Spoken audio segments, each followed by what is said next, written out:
Sebelum kita mengulas lebih jauh soal apakah ormas keagamaan memiliki kompetensi untuk mengelola tambang atau tidak, kami juga ingin mendengar bagaimana sebetulnya sikap dari Muhammadiyah. Apakah sudah memutuskan akhirnya, Pak Muhair? Hingga sekarang belum. Karena? Ya tentu kan di Muhammadiyah ya kontroversi ya, pro dan kontra. Mungkin ya kalau yang kontra itu kalangan akademisi di Muhammadiyah. Mungkin karena di Muhammadiyah terlalu banyak akademisi, banyak perguruan tingginya, ya. Tentu mereka sangat mengkritisi, terutama dari sisi bahwa dunia tambang ini dunia yang penuh dengan oligarki, mafia, kartel, dunia hitam lah. Karena tambang kan memang hitam warnanya, gitu ya.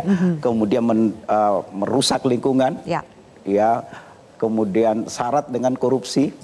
Oke, itu dari sisi yang kritis. Dan tadi disebut high cost, kemudian high tech, kemudian high risk dan seterusnya.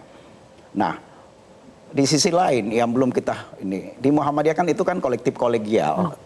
Tidak bisa satu atau dua atau ketua umum dengan sekretaris umum, harus aktif semua, kolektif kolegial.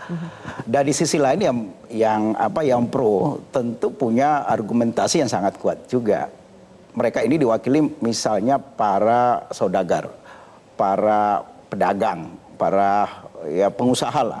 Tentu ini adalah sebuah opportunity dan selama ini belum pernah dilakukan oleh pemerintah.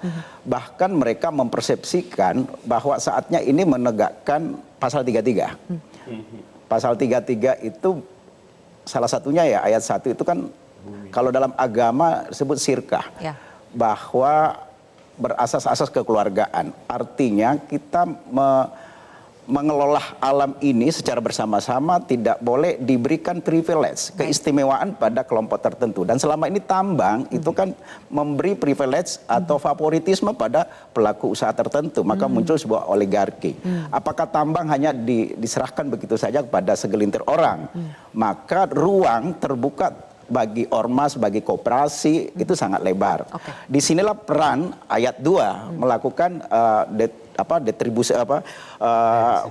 retribusi keadilan negara di ayat 2 itu kan menyebutkan. Sampai sekarang di Muhammadiyah ada 2 pendapat ya, belum diputuskan ya. Belum. Tapi kecenderungannya kemana, yang lebih condong kemana sudah ada, Pak Muhair? Belum juga. Belum juga.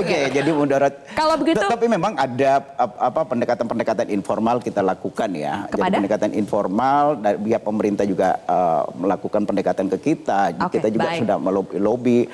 Di sisi lain kesiapan kita dari sisi pengusaha bagaimana kalau kita bisa masuk. Di sisi lain yang kritis itu juga kita akomodir dan seterusnya.